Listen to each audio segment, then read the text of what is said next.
또 담아서 함께 말씀을 함께 공부해 봤고요. 또 함께 노래 찬양을 해봤습니다. 우리가 지금까지 진행하고 있는 여정들을 살펴보면 우리가 그 순간 이야기부터 시작해서 또 제사장 나라가 어떤 나라인가, 또 하나님의 나라가 어떤 나라인가라는 것을 또 공부했고, 또 성경에 드러나 있는 하나님의 마음, 그 20가지를 방금 노래도 불렀지만 그 창세기부터 요한계시록까지의 하나님의 마음을 크게 20가지 정도의 마당으로 또 함께 구분해서 또 공부할 수 있었다라는 것을 배웠었고, 그 이후에 우리 함께 공부하고 있는 내용은 성경 줄기의 내용들을 살펴보고 있습니다. 좀 긴 시간 계속 이어지고 있는데 오늘이 벌써 55번째 시간입니다.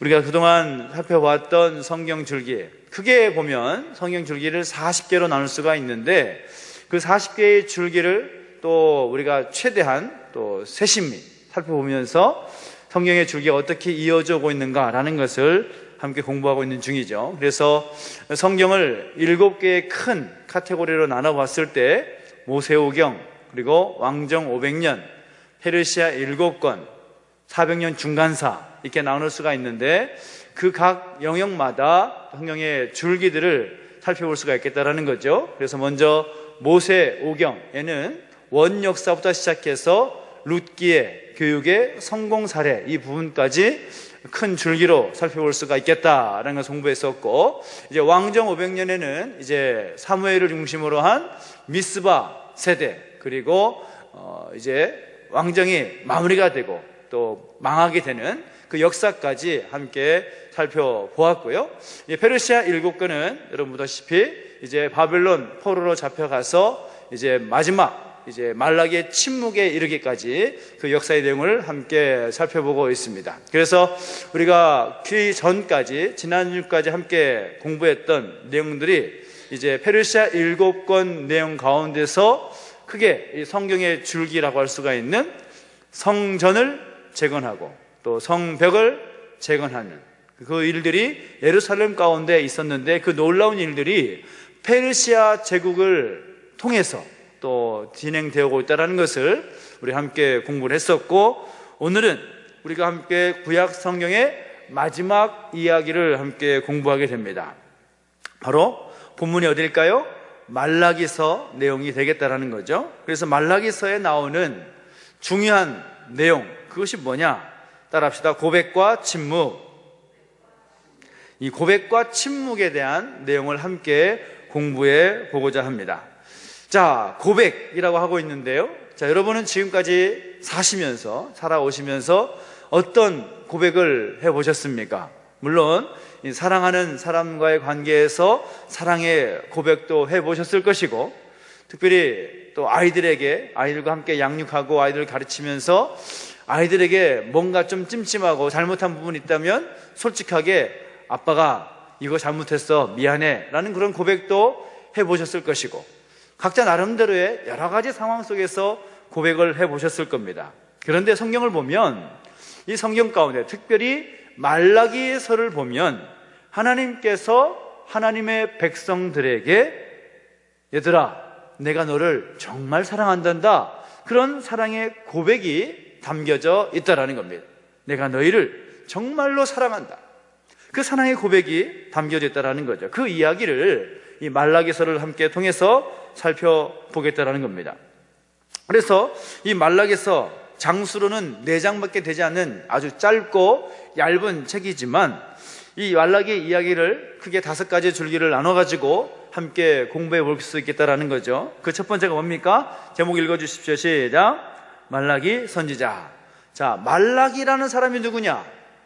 말라기라고 하면 특별히 오해하시는 분들은 말라라는 사람이 쓴 어떤 편지나 서신서 같은 거나 보다 이렇게 오해할 수도 있는데, 말라기라는 선지자가 있었다라는 거죠. 그래서 말라기 선지자가 어떤 사람인지를, 이 선지자가 누구이고 또 어느 시대 사람인지를 함께 공부해 볼 수 있겠다라는 것이고, 자, 두 번째 읽어주세요. 시작.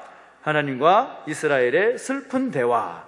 이 말라기 1장 1절부터 5장까지 내용을 보면 이 하나님께서 이스라엘 백성들과 슬픈 대화를 나누는, 이 기쁘고 즐거운 대화도 있을 텐데 이 모습을 보니까 분위기가 심상치가 않다라는 거죠. 그래서 이스라엘과 백성들과 함께 나누시는 슬픈 대화의 모습이 살펴볼 수가 있겠다라는 것이고, 세 번째 읽어주시죠. 시작. 제사장들과 백성들의 범죄. 제사장들과 또 제사장 나라의 거룩한 백성들이 범죄하고 있는, 죄를 짓고 있는 그런 모습들을 살펴볼 수 있겠다라는 것이고, 네 번째 시작. 하나님의 침묵.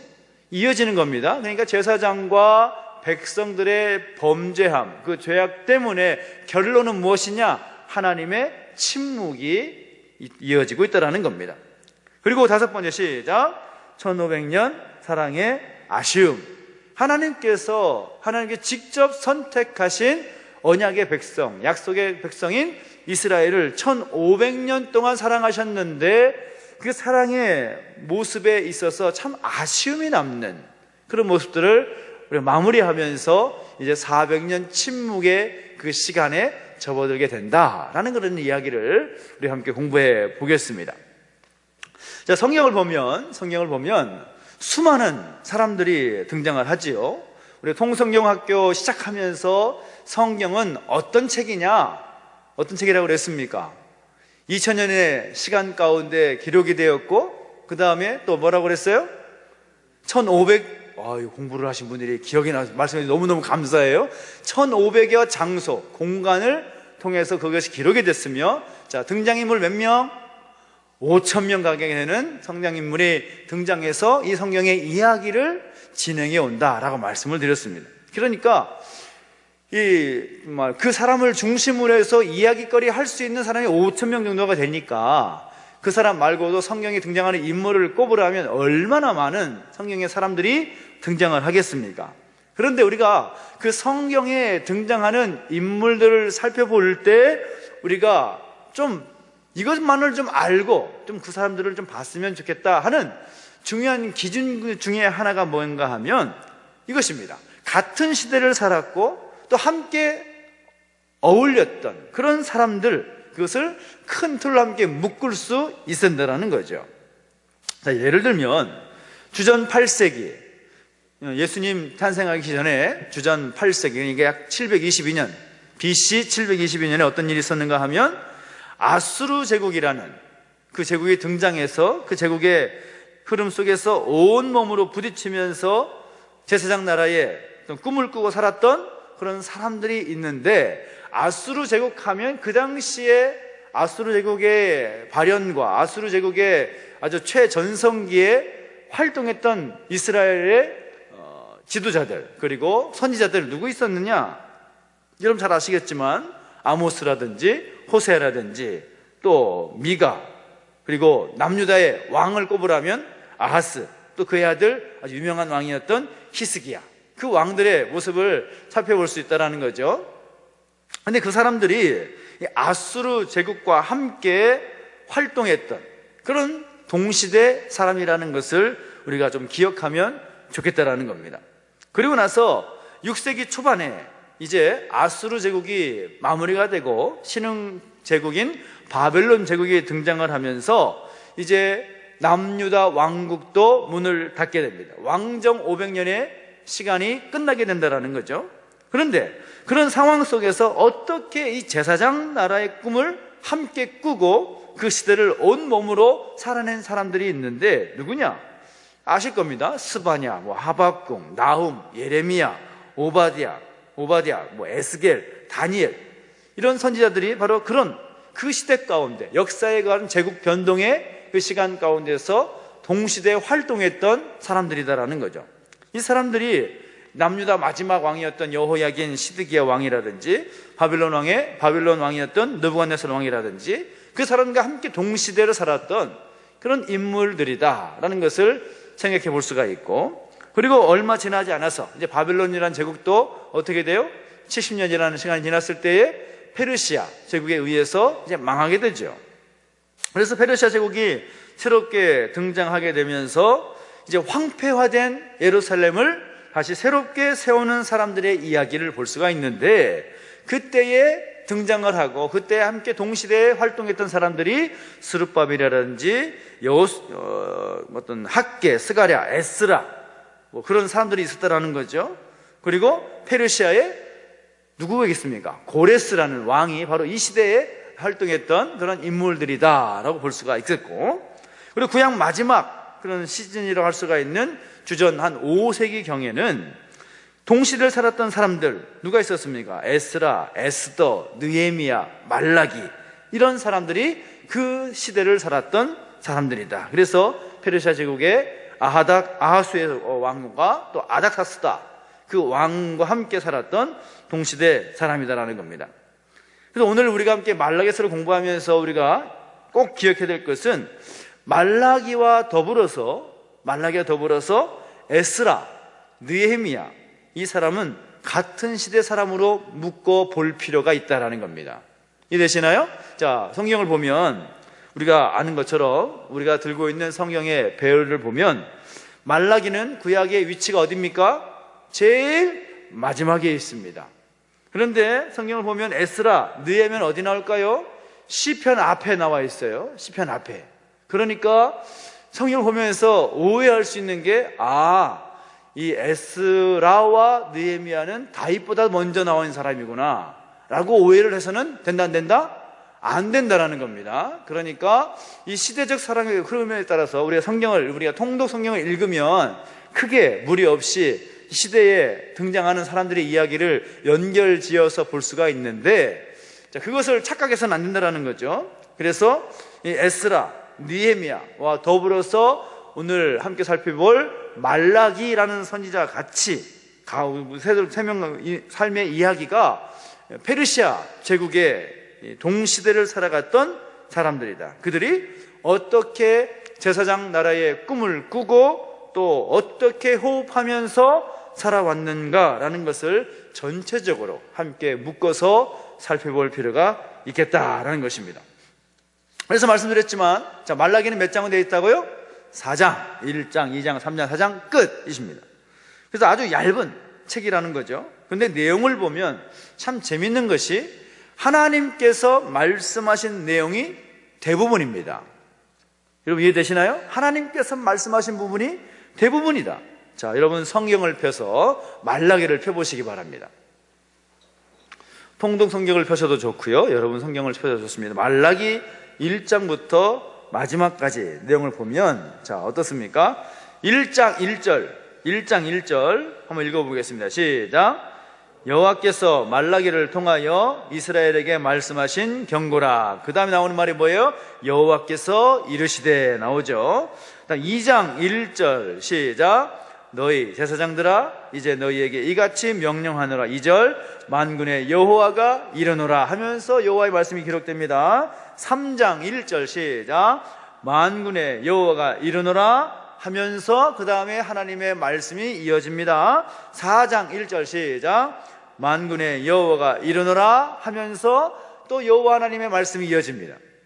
그러니까 전체적으로 말라기서의 구절이 약 55개 구절이 되는데, 그 중에서 47개 구절이 하나님께서 말씀하신 부분입니다. 말라기 선지자가 말하는 부분이 아니라 말라기 선지자는 기록을 했을 뿐이고, 하나님께서 대부분 퍼센테이지로 따지면 약 85% 이상 하나님께서 말씀하신 내용이 직접 기록이 되어 있다라는 거죠. 그런데 하나님께서 말씀을 하시는데 그 내용이 안타깝습니다. 그 내용을 참 기쁘고 즐겁고 또 좋은 그런 내용을 말씀하시면 참 좋겠는데, 하나님의 말씀하시는 말씀들의 포인트는 뭔가 하면 하나님의 답답한 마음을 말씀하시고 있다라는 것입니다. 하나님의 답답한 마음. 그래서 하나님과 이스라엘 백성들이 슬픈 대화를 하고 있다라는 것인데, 이 대화를 하는데 슬픈 대화를 했다. 참 이것이 정말 안타까운 내용 아니겠어요? 자, 말라기 1장 돌아가서 말라기 1장 2절 말씀을 읽어보겠습니다. 시작. 여호와께서 이르시되 내가 너희를 사랑하였노라 하나 너희는 이르기를 주께서 어떻게 우리를 사랑하셨나이까 하는도다. 나 여호와가 말하노라. 에서는 야곱의 형이 아니냐. 그러나 내가 야곱을 사랑하였고, 이게 계속 쭉 나옵니다. 2절부터 5절까지의 말씀이 바로 그런 내용입니다. 하나님께서 이스라엘 백성들에게 고백을 하시는데 어떤 고백을 하시냐 하면 내가 너희를 사랑하였노라, 그렇게 말했다라는 거죠. 그런데 그 하나님의 사랑 고백을 들었던 백성들이 뭐라고 반문하는가 하면 주께서 어떻게 우리를 사랑하셨습니까? 그렇게 반문했다라는 겁니다. 하나님께서 내가 너희를 사랑해, 내가 너희를 정말로 사랑해 라고 말씀하셨다면 아유 감사합니다, 우리도 하나님의 사랑을 충분히 기억하고 있고 그 사랑을 마음에 새기면서 살고 있습니다 라는 그런 답을 해야 될 텐데, 말라기 시대에, 말라기 선지자 시대에 이스라엘 백성들의 모습을 보니까 글쎄요 하면서 머리를 긁으면서 주께서 우리를 어떻게 사랑하셨는데요? 라고 대답을 했다라는 거죠. 그러니까 그들의 대답을 보면, 자, 여러분 느낄 때에도 하나님의 마음을 가지고 그들의 반응을 생각해 본다면 여러분 기분이 좋아요, 안 좋아요? 안 좋죠. 좋을 수가 없습니다. 그렇게 내가 너희를 사랑한다, 내가 너 얼마나 사랑하는지 알지? 라고 하는데 어떻게 사랑했는데요? 제가 얼마 전에 저희 아이들한테 이제 아빠가 너희들 참 사랑한단다 라고 말하니까 이제 큰아이가 갑자기 하는 말이 뭔가 하면 왜요? 왜요? 라고 하더라고. 왜요? 그리고 왜요라니, 아빠가 태원이를 사랑한다니까. 그러니까 또 말하면서 네, 그냥 아주 형식적인 대답을 하고 고개를 돌리더라는 거죠. 막둥이한테 갔습니다. 막둥이한테, 준원아, 아빠가 준원을 정말 사랑해. 그러니까 그 막둥이에서 뭐랬는지 아십니까? 뭐 때문에요? 뭐 때문에? 뭘요? 또 그렇게 대답을 하는 거예요. 그렇게 대답을 들으면 아빠의 마음은 어떨까요? 굉장히 서먹서먹해지지요.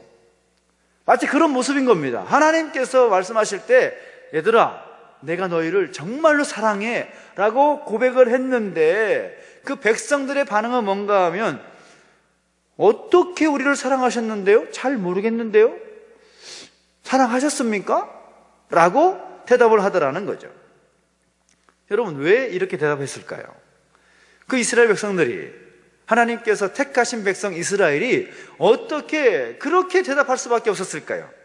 그 이유는 다른 것이 아니라 상당수 유대인들의 그 마음속에 마음이 빠져버린 형식주의가 가득 찼기 때문이라는 것입니다. 마음이 빠져버린 형식주의. 그러니까 그 백성들과의 대화를 끝에 더 대화를 하면 내가 이렇게 사랑한다, 아 그렇게 사랑하셨어요, 그럼 내가 얼마나 사랑하는데 어떻게 사랑하셨는데요? 하면서 이게 사랑의 내용의 어떤 대화가 계속 진행되어야 되는데 내가 사랑한다고 했는데 어떻게 사랑하셨는데요? 잘 모르겠는데요 라고 말하니까 더 이상 대화가 이어지지 못하고 하나님께서 입을 닫아버리신 겁니다. 400년 동안이나 400년 동안 침묵하시면서 그 침묵 끝에 어떻게 사랑하셨는데요? 라고 말하니까 그 침묵 끝에 하나님께서 하신 모습이 무엇인가 하면 하나님이 세상을 이처럼 사랑하사 독생자를 주셨으니 이만큼 내가 너희를 사랑한다 라고 표현하시는 내용과 연결이 되는 겁니다. 이해되십니까? 내가 너희를 사랑한다. 어떻게 사랑하셨는데요? 실망하신 거죠. 그 백성들의 반응에 하나님의 마음이 너무나 무너지는 겁니다. 그 무너지는 반응이 400년 동안 말씀하지 않으시는 겁니다. 다른 무엇으로도 말씀하지 않으시다가 400년 이후에 하나님께서 말씀하시기를 세상을 이처럼 사랑하사 내가 너희를 이렇게 사랑해서 독생자 예수 그리스도를 이 땅에 보낸 거야 라고 성경이 이어진다라는 것이죠. 그래서 우리가 그것을 함께 이해하고 보면은 백성들의 그 사랑의 고백 가운데 반응했던 모습들이 신약의 예수님의 등장과 함께 이렇게 이어지는구나 라는 것으로 여러분 이해하면 좋겠습니다. 그래서 우리 하나님께서 내가 너희를 사랑했어. 근데 사랑하는 기간이 1년도 아니고 10년도 아니고 100년도 아니고 자그마치 1500년 동안 사랑했다라는 거예요. 내가 너희를 1500년 동안 사랑해왔어. 근데 그 사랑의 줄이 어떻게 이어져 오는가, 그래서 함께 살펴보면 좋은데요. 먼저 우리는 그 사랑의 줄이 시작을 한번 볼 필요가 있습니다. 바로 아브라함과 이삭의 이야기를 통해서 이 부자 사이를 통해서 하나님의 사랑을 확인시켜 주시는 거죠. 이 하나님의 그 1500년 이어온 그 사랑은 아브라함부터 시작인다라는 겁니다. 사실 아브라함은 한 사람에 불과합니다. 숫자적으로 보면 충분히 민족으로 세워진 그런 민족도 있었을 것이고, 그 큰 민족이 얼마나 많았겠습니까? 그런데 민족 하나를 선택하셔서 그들에게 하나님의 사랑을 표현하신 것이 아니라, 민족은 고사하고 아직 가문 하나도 제대로 이루지 못한, 그러니까 아들조차도 없는 아브라함을 하나님께서 선택하셔서 아브라함에게 한 민족에 대한 사랑의 마음을 표현하셨고, 그 사랑이 시작됐다라는 겁니다. 그래서 창세기 말씀 보면 아브라함이 그 아들 독자 이삭을 하나님에 대해서 아끼지 아니했다라는 그런 표현이 나오지 않습니까? 내가 내 아들 독자라도 내게 아끼지 아니하였은즉 내가 너를 얼마나 사랑하는지 내가 알겠다라는 그런 표현이 나오는데, 그래서 아브라함이 하나님의 얼마나 큰 사랑을 받았는가라는 것을 우리가 그 이야기를 통해서 알게 되는 것입니다. 그래서 그렇게 시작된 하나님의 아브라함과 또 그의 후손들을 향한 사랑 이야기, 그 이야기가 아브라함에게서 이제 이삭에게 이어지고, 이삭에게서 야곱에게 이어지고, 야곱에게서 요셉에게 이어진 다음에 이제 그 이후에 누구에게 이어집니까? 모세와 만나 세대까지 그 사랑의 이야기가 이어진다는 것입니다. 모세가 120년의 삶을 마감하면서 그동안 40년 동안 광야에서 제사장 나라의 꿈을 함께 꾸고 나누었던 만나 세대들에게 하는 말이, 핵심이 뭔가 하면 우리가 정말 하나님을 사랑해야 된다, 하나님을 사랑하자, 그렇게 제안을 하는 거죠. 사실 모세는 만나 세대를 부모의 마음 이상으로 더 아끼고 사랑했습니다. 이 만나 세대들을 광야에서 꿇어앉혀가지고 40년 동안 그 사랑한 후에 그들에게 하나님을 사랑하고 마음을 다하여서 하나님을 섬기는 것이 마땅하다, 자신의 인생의 마지막 말미에 그런 말을 나누지 않습니까? 지난 40년 동안 우리는 그런 사랑으로 이 자리까지 오게 된 거다라고 말하면서 어찌하든지 하나님을 사랑하고 우리의 온 몸과 마음을 다해서 하나님을 사랑하는 것이 마땅하다, 그렇게 스승과 제자의 관계를 통해서 하나님의 사랑을 민족적으로 드러내고 있다는 거죠. 그리고 이후에 보면 다윗과 요나단, 이 다윗과 요나단의 그 친구 사이를 통해서 또 하나님의 사랑을 또 우리가 살펴볼 수가 있습니다. 요나단이 다윗을 향해서 어떻게 사랑했다고 말합니까? 자기 생명보다도 더 자신의 친구 다윗을 사랑했다라는 겁니다. 요나단이 하나님의 그 사랑에 대한 이야기를 충분히 알고 있었고, 더 나아가서 다윗이 하나님을 자기보다 더 사랑하고 있다는 사실을 확신해서 그 친구 사이를 통해서 하나님의 사랑은 이렇게 한 나라의 권력이라는 그 향배를 놓고서 누구의 것이냐라는 것을 따지기 전에 그 이상 그 하나님의 사랑이 그 가운데, 그 관계 가운데 깊숙이 나타나고 드러나 있다라는 이야기인 것이고, 또 이후에 보면 호세아와 고멜, 여러분 잘 아시죠? 음란한 여인 고멜과 부부 사이를 이루게 하셨고, 그 부부 사이를 통해서 하나님의 사랑을 말씀하시는 거죠. 너희가 고멜과 같을지라도 내가 너희를 사랑한다 라는 그 마음이 호세아와 고멜 사이의 부부 관계를 통해서 또 표현하고 내고 있는 것을 말 수가 있다는 겁니다. 그래서 아브라함부터 시작해서 긴 그 역사의 흐름 가운데서 하나님의 사랑을 그치지 않고 표현해낸 이야기가 그 연장선에서 말라기 선지자를 통해서 하나님의 사랑을 말씀하시는데, 그것이 1장이죠. 우리가 읽었지만 내가 너희를 사랑하였노라 하나, 이렇게 말씀하고 있다는 겁니다. 그 사랑의 줄을 이어서 하나님의 그 사랑 고백이 나타나고 있다는 거죠. 그런데 왜 그들이 그러면 어떻게 사랑하셨나이까? 라고 말했느냐? 그 마음이 빠져버린 형식주의적인 삶의 방식의 이유가 있다는 겁니다. 성경에도 마음이 빠져버린 형식주의적인 신앙의 모습이 정말 많이 기록되어 있습니다. 우리가 통성경학교니까 통적인 관점을 통해서 성경의 흐름을 보면, 시대를 흘러 올라가 보면 사울의 모습을 살펴볼 수가 있습니다. 사울이 이 사무엘 선지자가 버젓이 존재하고 있고 활동하고 있음에도 불구하고, 사무엘 선지자가 제사의 역할을 해야 함에도 불구하고 자신이 제사를 드려버리는 그런 모습을 보이지 않습니까? 그것이 뭡니까? 하나님을 향한 마음이 빠져버린 그런 제사의 모습을 그가 보이고 있다는 거죠. 하나님께 가서 경배하는 것, 그것을 잘 진행해야 자기가 장로들과 백성들 앞에서 계속해서 높임 받을 수 있지 않을까라는 그런 생각 때문에 사무엘이 오기도 전에 자신이 직접 제사를 집례해버리는 그런 일들이 사울에게 있었던 겁니다. 사울의 하나님의 마음에 빠져버린 형식주의적인 모습, 이건 바른 제사의 모습이라고 할 수가 없는 거죠. 또 이후에 보면 여로보암이라는 이 남북 왕국으로 분열된 이후에 북이스라엘의 초대 왕이었던 여로보암이라는 사람의 그런 모습을 보면, 그는 아주 지 마음대로 제사의 형식을 만들어 버립니다. 그래서 금송아지를 만들어 가지고 백성들에게 뭐라고 말하는가 하면, 야, 예루살렘에 내려갈 필요 없어.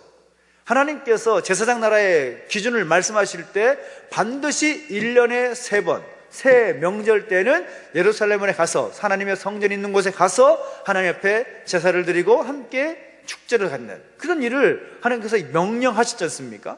그래서 비록 남과 북이 분열되어 있긴 하지만 그 기준을 알고 있었던 백성들이 이 1년에 3차례, 유월절, 맥추절, 수장절, 이런 절기가 되면 1년에 3차례는 반드시 예루살렘으로 내려가야 되는 겁니다.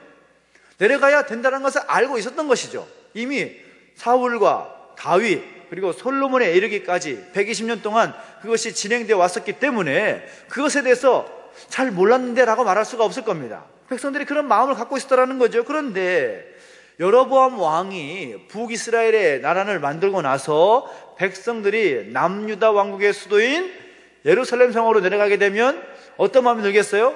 이거 나라가 좀 위태위태하겠는데, 그런 마음이 드는 거죠. 그래서 여로보암 왕이 한 행동이 무엇입니까? 단과 베델에 엉뚱한 성전 비스꾸무리한 그런 건물을 짓고서 거기서 하나님께 제사를 드리게 하는, 사실 하나님께 제사를 드리는 것이 아니라 우상에게 절하게 하는 거죠. 그 제사를 드리게 하면서 백성들의 마음을 뺏는 그런 정치를 하고자 했던 그런 모습, 마음이 빠져버린 형식주의적인 신앙의 모습이 그에게 있었기 때문에 그런 모습이 나타난다는 겁니다.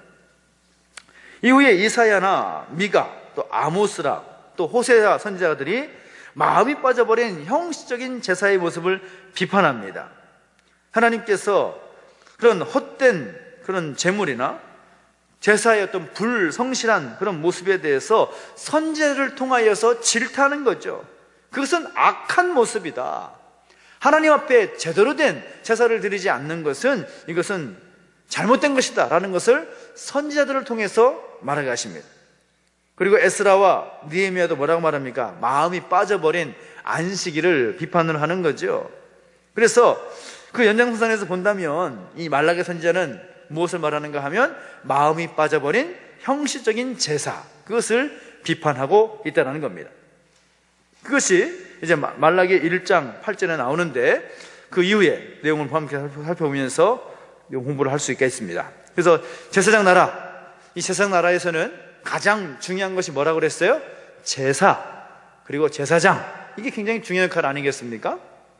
제사장을 통해서 하나님께서 백성들과 교제하시고, 제사라는 그런 절차를 통해서 하나님께서 백성들의 모습을 받아주시는 그런 것이 아주 핵심적인 내용이라고 할 수가 있는데, 마음이 빠져버린 형식적인 제사를 드려온 그런 모습들을 통하여서 하나님께서 그 모습을 꼬집어서 말씀을 하신다라는 겁니다.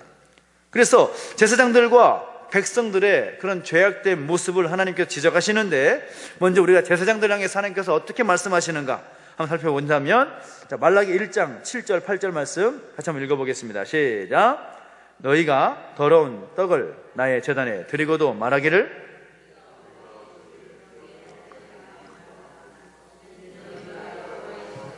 경멸히 여길 것이라 말하기 때문이라. 만군의 여호와가 이르노라. 너희가 눈먼 희생 제물을 바치는 것이 어찌 악하지 아니하며 저는 것 병든 것을 드리는 것이 어찌 악하지 아니하냐. 이제 그것을 너희 총독에게 드려보라. 그가 너를 기뻐하겠으며 너를 받아 주겠느냐 라는 말씀입니다. 자, 여러분, 이 말씀을 하고 있는 하나님의 마음이 어떤 마음이겠습니까? 여러분 잘 보이셨죠? 눈먼 희생 제물을 바치는 것, 저는 것, 병든 것을 하나님께 드리는 것, 그런 모습들을 볼 때 하나님의 마음이 어떠하셨을까요? 1번, 정말 기쁘셨다. 2번, 정말 슬프셨다. 이것보다 쉬운 퀴즈가 없습니다. 그렇죠? 우리 6살짜리 막내도 다 아는 질문입니다. 몇 번입니까? 정말 하나님의 마음은 슬플 수가 없을 거예요. 하나님께서 사실 제사라는 것을 통해서 5가지 제사, 번제, 소제, 화목제, 속번제, 속죄제 5가지 제사를 말씀하시면서 백성들에게 과도한 요구를 하셨습니까? 아니면 적절하게 그들의 상황에 맞게 요구하셨습니까? 지난번에 말씀드렸어요. 어떻게 요구하셨어요? 적절하게, 사람의 어떤 수준에 맞게 다 적절하게 요구하셨습니다. 그것이 그 사람의 생존의 문제에 어긋나지 않도록 그 사람의 상황과 삶의 모든 형편을 살피셔서 다양한 기준을 가지고 말씀을 하십니다. 레위기를 보면 다 나와요, 그게. 그런데 그 아주 기본적인 그 요구를 백성들은 어떤 마음을 가졌는가 하면 아깝다라는 마음을 가진 겁니다. 아깝다. 하나님께서 1500년 전에 아브라함을 선택하셔서 그에게 언약을 주시고 아브라함이 하나님을 사랑하는 그 모습을 보시면서 기뻐하시면서 아브라함과 그의 후손을 통해서 큰 민족을 이루게 하셨고 그들과 함께 제사장 나라는 중요한 일들을 세워 나가시면서 진행해 오셨던 그 하나님이 최소한의 기준을 가지고 하나님과 백성들과의 관계를 이어나가시고자 제사라는 형식을 만드셨고 제사에 드릴 제물에 대한 규정을 말씀하셨는데 그것조차도 아깝게 여기고 제대로 지키지 못하는 백성들의 모습을 볼 때 하나님의 마음은 너무나 슬퍼하실 수밖에 없었을 겁니다. 너무 답답한 것이죠. 그러면서도 정말 씁쓸해 하시는 그런 하나님의 마음을 볼 수가 있습니다. 말씀 보십시오. 8절 이후에 보면 마지막 부분을 보면 야, 그거를 너희 총독한테 한번 줘봐라. 그가 그걸 보면서 기뻐하며 받아주겠니? 하물며 나는 어떻겠냐? 정말 하나님의 어떤 마음이 여실하게 느껴지는 그런 말씀이라고 할 수가 있을 겁니다. 그런데 여러분, 제사장의 사명이 무엇이길래 하나님께서 제사장을 부둥켜 안으면서 그런 이야기를 쏟아내실까요? 제사장들이 그만큼 중요하다라는 거죠. 제사장이 어떤 사람입니까? 아까도 말씀드렸지만 하나님과 제사장 나라의 거룩한 백성들과 함께 연결할 수 있는 가교가 되는 그런 역할이라는 거죠. 수많은 아브라함의 후손들을 하나님 앞에 서서 하나님과 가까워지고 또 하나님께로부터 용서를 받고 하나님의 긍휼 가운데 하나님의 사랑을 체험할 수 있는 그런 중요한 직분을 감당해야 될 제사장들이 마음이 빠져버린 형식주의에 빠져버리고 그 제사장들을 형식주의로 만들어가는 도구가 돼버린 그런 모습들을 보면서 가슴 아파하시는, 내가 너희를 그렇게 사랑했는데 제사장들 너희들의 이 형식주의는 정말 도가 지나치구나, 그런 말씀을 하시고 있다라는 겁니다. 성경을 보면 제사장들이 그런 역할을 잘 감당해야 됨에도 불구하고 바르게 서지 못했던 제사장들의 모습을 보지 않습니까? 우리 사무엘 시대에 안타까웠던 그 역사가 뭡니까? 엘리의 두 아들이었던 홈니와 비느하스. 그들에 대한 성경의 기록을 보면 그들의 죄가 여호와 앞에 심히 크면 그들이 여호와의 제사를 멸시하였습니다 라고 말합니다. 제사장의 아들, 제사장들이 더 잘 모범적인 제사를 정말 중요하게 여기고 거기에 생명을 걸어야 될 제사장이라고 할 수 있는 사람들이 하나님께 드릴 제사를 멸시했다. 어떻게 되었습니까? 죽는 거죠. 죽는 겁니다. 아하스 때의 제사장이었던 우리아의 모습을 보면 마찬가지입니다. 히스기야의 아버지인 아하스 왕 때에 제사장인 우리아가 아수르의 제단 방식을 가져다가 스스로 만들어가지고 그 우상의 어떤 이방 나라의 우상을 섬기는 제단의 모습을 이스라엘 가운데 갖고 와가지고 그 제단을 만들어서 그 제사를 드리고 있더라는, 하나님께서 그 모습 보시면서 어떤 마음을 가지셨겠습니까? 참 어처구니가 없었을 것입니다. 그것을 누구보다도 먼저 몸을 던져서라도 막아야 될 제사장이 오히려 우상신을 섬기는 제단을 가져다가 예루살렘 성전에다가 세워놓고 거기다가 제사를 드려버리는 것, 어이가 없는 거죠. 미가의 제사장의 미가 선지자가 제사장을 비판하는 그런 모습들을 나오고 있는데, 미가 선지자 때 제사장들의 모습을 보니까 어떻게 하고 있느냐? 제사장이 삭슬을 위해서 교훈한다. 말 한마디 하는 것이 어떤 삭을 기대하면서, 어떤 대가를 기대하면서 말을 한다. 선지자들은 돈을 위해서 점을 치고 말하면서 아주 감언이설로 백성들을 유혹하고 넘어지게 하는 그런 제사장들의 모습을 볼 수 있다는 겁니다. 느헤미야 때도 마찬가지죠. 느헤미야 때도 보니까 제사장들이 어떻게 하고 있느냐, 그 직분을 더럽히고 있고, 직분에 대한, 또 레위 사람, 그 제사의 직분을 감당해야 될 레위 사람들이 하나님의 언약의 말씀을 등 뒤에 저버리고 살아가고 있다는 것을 비판합니다. 정말 그 귀한 제사장들이 자신의 직분을 더럽히는 모습. 말라기 선지자 때에 어떻게 비판합니까? 더럽고 눈먼 희생제물을 하나님께 드려버리고 거기다가 뭐라고 말합니까? 오늘도 말씀 함께 읽었지만 저는 것, 병든 것, 눈먼 희생제물, 정말 정결하고도 그리고 온전한 제물을 드려야 될 제사장들이 완전히 제사장 나라의 법을, 제사의 어떤 기준을 지키지 않았다라는 겁니다. 이후에 보면 안티오쿠스 4세 때에 어떤 모습이 있었냐면, 예루살렘의 신구약 중간사 때 일어난 일인데, 그 제사장의 직분이 돈으로 사고 파는 그런 일들까지 이어지고 있습니다. 그러니까 그런 모습들이 있다 보니 예수님 당시에 예수님께서 예루살렘 성전에 입당하셔서 하신 것이 뭡니까? 다 뒤집어 엎어버리는 거죠. 성전을 청결케 하시는 겁니다. 그만큼 제사의 모습이 마음이 빠져버린 형식주의적인 그런 모습들로 인해서 온전한 기능을 하지 못하니까 예수님께서 상징적으로 예루살렘 성전을 다 뒤집어 버리는 그런 성전 정화 사건이 일어나게 되는 것입니다. 자, 제사장들의 상황이 그렇다고 말씀드렸습니다. 그러면 백성들의 상황은 어떨까 하는 것이죠. 백성들의 상황. 자, 백성들은 누구입니까? 제사장 나라의 거룩한 백성들이 되어야 하면 당연한 겁니다. 그죠? 제사장 나라, 그리고 제사장이 있다면 제사가 있을 것이고, 또 그 제사가 되기 위해서는 거룩한 백성들이 그 제사에 힘써서 수고하는 모습들이 있어야 할 겁니다. 그리고 그 하나님의 집에, 성전에 양식이 있게 해야 할 책무가 바로 백성들에게 있는 거죠. 그런데 백성들의 모습을 보니까 하나님의 집 곳간에 양식을 채우지 않았다라는 겁니다. 이 이야기는 이제 11조로 이어지는 거죠. 우리 11조의 이야기도 살펴보자면 아브라함까지 거슬러 올라갈 수가 있지 않겠습니까? 아브라함이 롯의 가족을 찾아가지고 되돌아오면서 얻은 것의 10분의 1을 멜기세덱에게 주는 거죠. 거기서부터 이제 11조 이야기가 시작이 됩니다. 모세의 율법에도 말하죠. 11조를 하나님께 드려야 된다. 여호와께서 원하시는 모든 아름다운 소원물을 가져가고 내가 너에게 요구한 11조를 하나님께 바쳐야 된다 라고 말을 합니다. 다윗도 마찬가지입니다. 다윗도 하나님의 성전을 위해서 정말 힘을 다해서 드렸는데 하나님에서 더 드리겠다 라고 말합니다.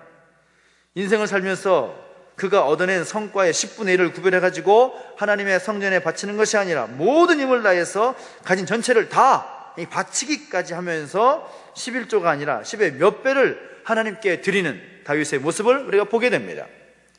히스기야 왕 때에는 어떻게 말합니까? 히스기야가 종교 개혁을 일으키지 않습니까? 그 개혁의 성공 내용이 뭔가 하면 모든 소산의 첫 열매들을 풍성히 드렸고 모든 것에 11조를 많이 가져다가 하나님의 전 곳간을 채웠다라는 겁니다. 그것이 종교개혁의 시작이라는 거죠. 그러니까 백성들이 이제 제사장들은 그 제사를 통해서 제사를 하나님께 올려드리는 그런 역할을 한 것이고, 백성들이 그 11조의 모습과 제사의 제물을 가져와서 여호와의 전에 곳간을 가득 채우고 그 제사의 모습이 일어나도록 하는 그런 역할이 백성들에게 주어진 사명인데, 그런 모습들이 제대로 되지 않았다라는 거죠. 그것을 새롭게 바꾸는 역할을 했던 사람이 히스기야라는 것입니다. 그것이 나름 어떤 개혁의 성과였다는 겁니다. 느헤미야 마찬가지입니다. 느헤미야가 와서 예루살렘 성벽을 다시 세우면서 11조를 레위 사람들에게 주게 합니다. 그래서 모든 백성들이 이제 충분히 일하고 농사를 지어서 그 소출의 11조를 반드시 하나님의 집 성전에 차곡차곡 채워가지고 레위인들의 삶을 위해서 주고자 하는 그런 모습을 보고 있습니다. 그런데 말라기 때 가보게 되니까 사람들이 하나님의 것 구별된 11조를 도둑질하고 있었다는 거죠. 말라기 3장 한번 가볼까요? 말라기 3장 가보겠습니다. 말라기 3장을 펴서 3장 8절 10절 같이 한번 읽어볼까요? 3장 8절 10절 우리가 잘 아는 말씀입니다. 3장 8절부터 10절까지 시작. 사람이 어찌 하나님의 것을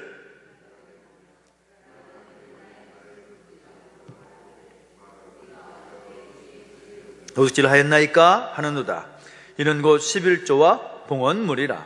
너희 곧 온 나라가 나의 것을 도둑질 하였으므로 너희가 저주를 받았느니라.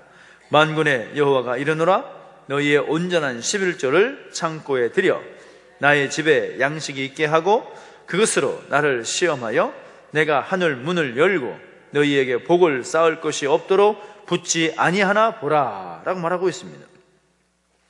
그러니까 이 말씀의 핵심은 뭡니까? 하나님의 집에, 하나님의 성전 곳간에 아무것도 채워지지 않았다라는 겁니다.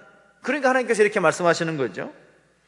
하나님의 것을 구별해서 하나님께서 많이 요구하시는 것도 아니에요. 10분의 9은 자기가 갖고 10분의 1을 하나님의 것으로 구별하여 드리는 것인데 그것까지도 행하지 않는 백성들의 모습을 보게 되는 것입니다.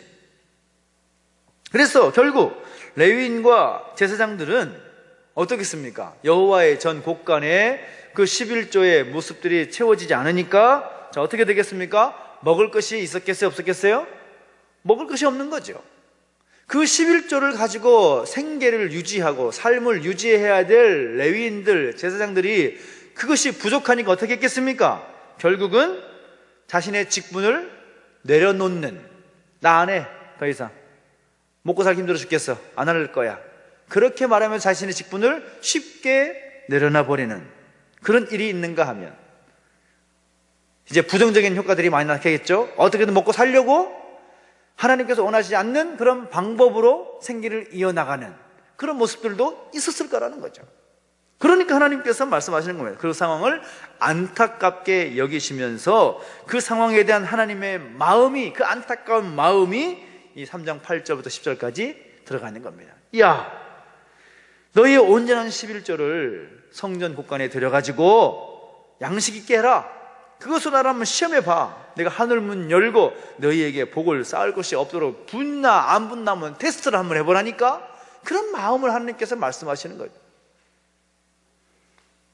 우리는 이 말씀을 가지고 이 11조의 어떤 은혜, 11조의 어떤 능력, 11조의 어떤 복에 대해서 말을 하곤 하지만 사실 그 말씀을 읽으면서도 그 하나님의 안타까운 마음을 우리가 볼 수 있어야 됩니다. 오죽하면 당연히 하나님의 성전 곳간에 가득 채워져 있어야 될 11조의 모습이 비어 있어서, 텅텅 비어 있어서 하나님을 예배하고 제사하는 그 역할을 감당해야 될 제사장과 레위인들이 생기를 유지할 수 없는, 그래서 자신의 직분을 늘어나 버리고 그 직분이 변질되는 모습들을 볼 때 안타깝게 여기시는 하나님의 마음이 이 말씀 가운데 담겨져 있는 겁니다. 참 안타까운 것이죠.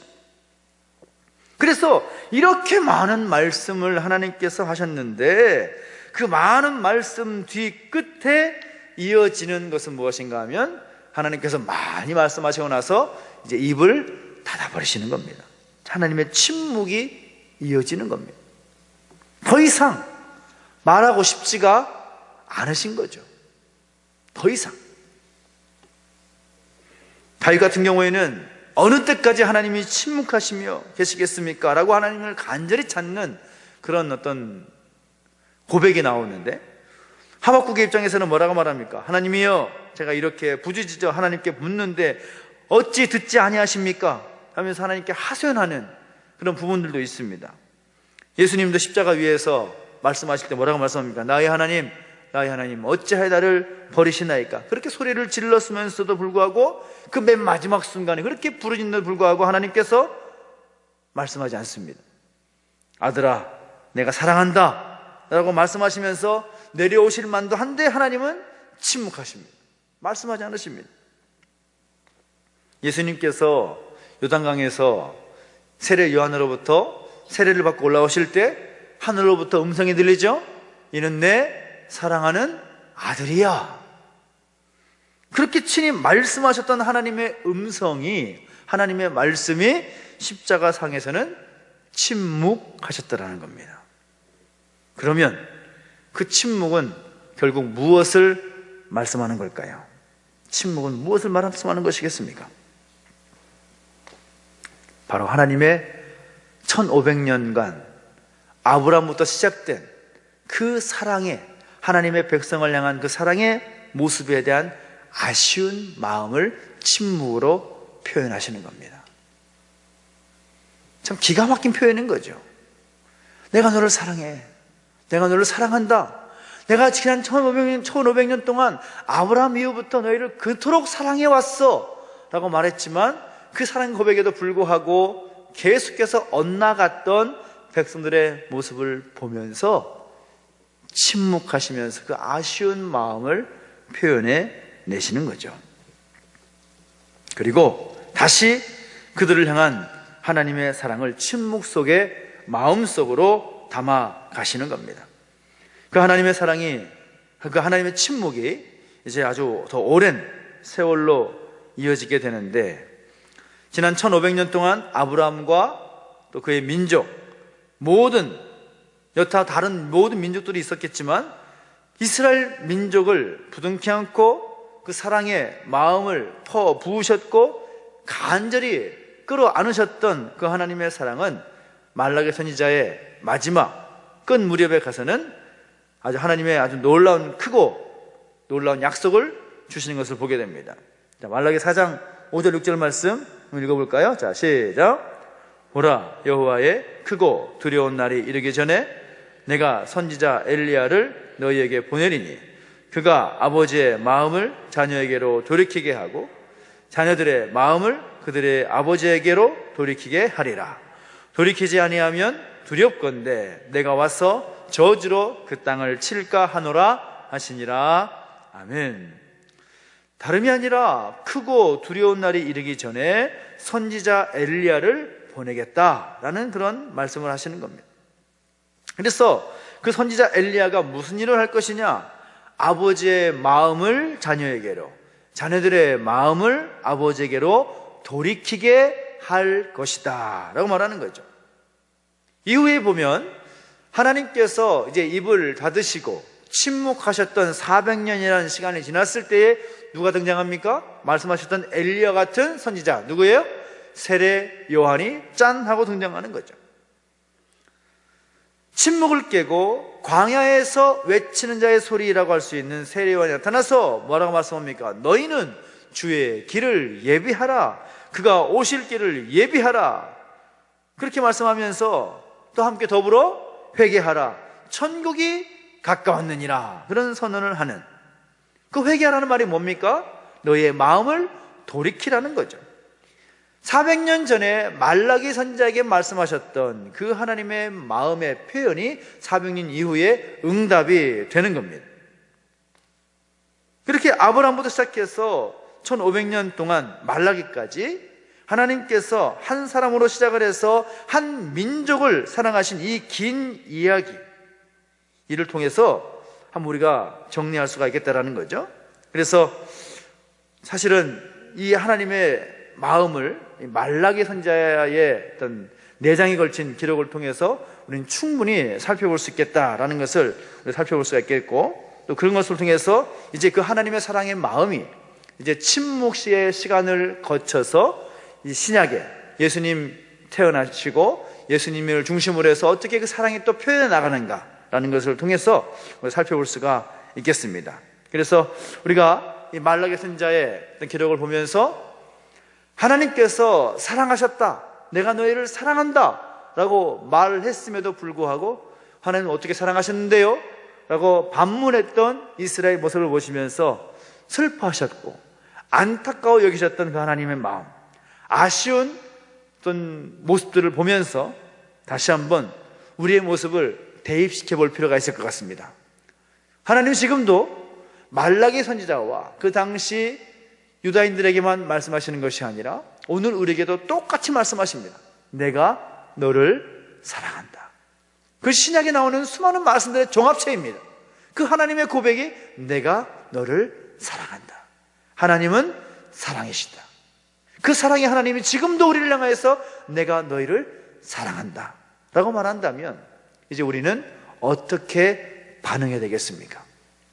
그 하나님의 사랑의 고백 앞에서 하나님 사랑하셨다고요? 진짜요? 나 모르겠는데요? 라고 답하는 모습들은 당시의 유다인들의 모습과 똑같은 것입니다. 그렇게 사랑하다고 말씀하시는데도 불구하고 그 사랑의 모습에 오해를 하고 그 사랑에 어떻게 사랑하셨냐고 반문하고 그렇게 하나님의 사랑을 의심하는 모습이 오늘 우리 가운데 있지는 않았는지라고 생각하면서 다시 한번 우리의 모습을 새롭게 세울 필요가 있겠습니다.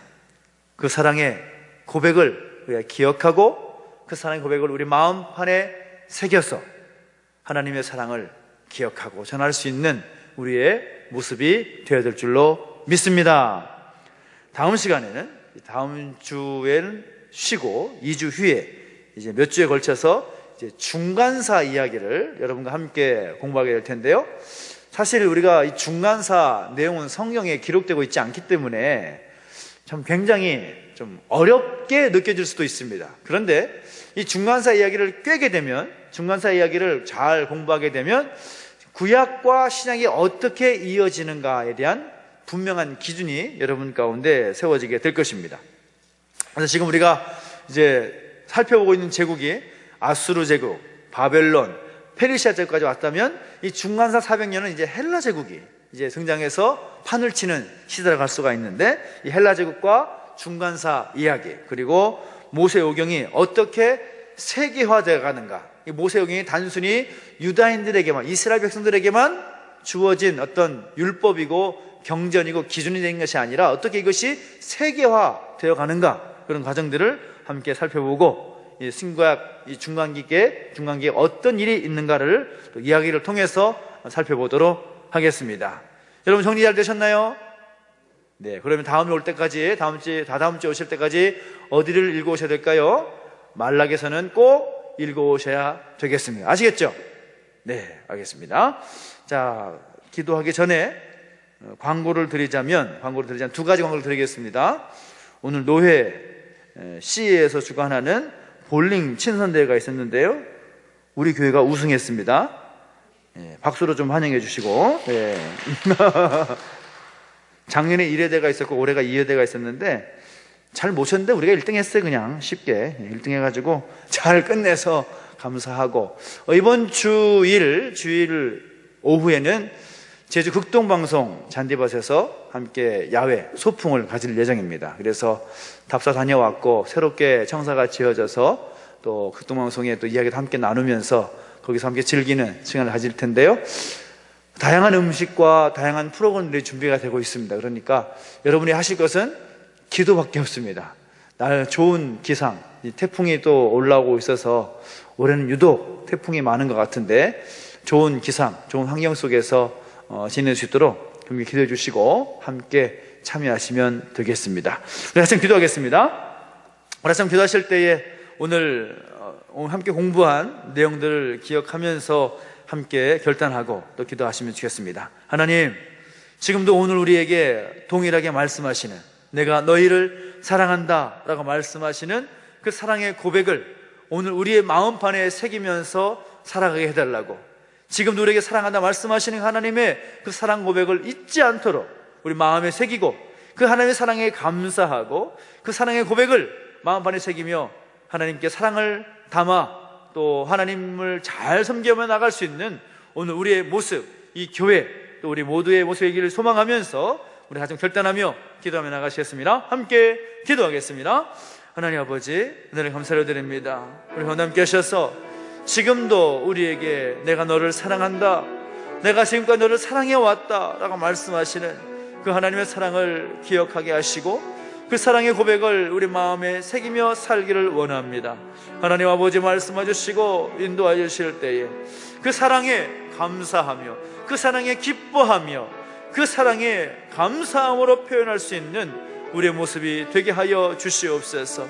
이제 하나님 아버지, 형식은 마음이 없는 형식적인 그런 삶의 모습들이 아니라, 당시의 말라기 선지자 시대의 유대인들의 모습들이 아니라 어쨌든 그 사랑을 잊지 않고 감격하며 살아갈 수 있는 우리의 모습이 되게 하여 주시옵소서.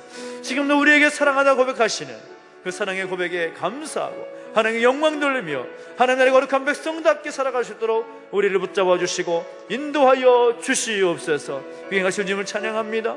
역사하시고 함께하여 주시옵소서. 한 번 더 기도할 때 우리 831 기도하는 시간입니다. 하나님께서 이 교회를 세우실 때에도 우리가 하시는 말씀은, 하나님은 사랑이시기 때문에 이 교회를 향하여 사랑한다는 말씀하시고 그 하나님의 사랑이 이 교회 가운데 흘러넘치고 그 사랑이 교회를 통하여 이 지역 가운데, 열방 가운데 퍼져나가야 함을 우리에게 사명으로 주신 것입니다. 하나님, 이 교회가 하나님의 사랑이 넘치는 교회가 되게 하여 주옵소서. 이 사랑이 하나님의 교회를 통하여 흘러나갈 수 있도록 이 교회를 사용하여 주시옵소서.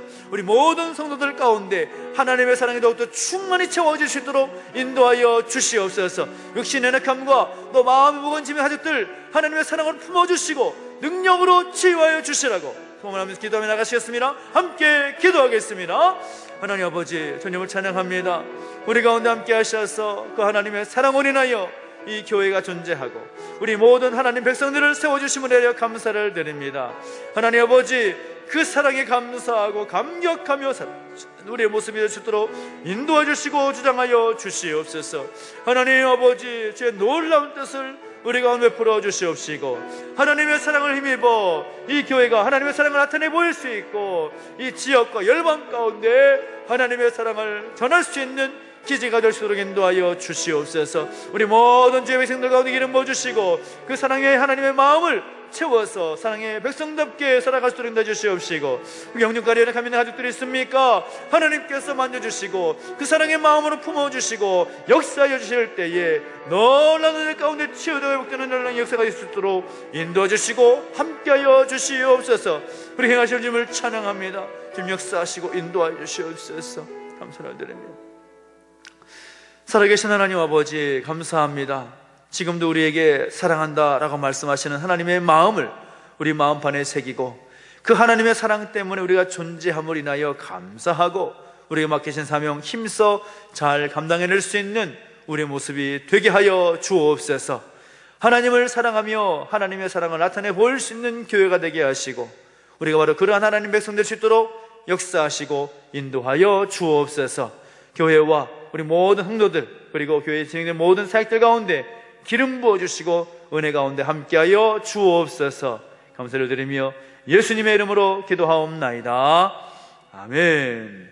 하늘에 계신 우리 아버지여, 이름이 거룩히 여김을 받으시오며 나라 임하옵시며 뜻이 하늘에서 이룬 것 같이 땅에서도 이루어지이다. 오늘날 우리에게 일용할 양식을 주옵시고 우리가 우리에게 죄 지은 자를 사하여 준 것 같이 우리 죄를 사하여 주옵시고 우리를 시험에 들게 하지 마옵시고 다만 악에서 구하옵소서. 대개 나라와 권세와 영광이 아버지께 영원히 있사옵나이다. 아멘.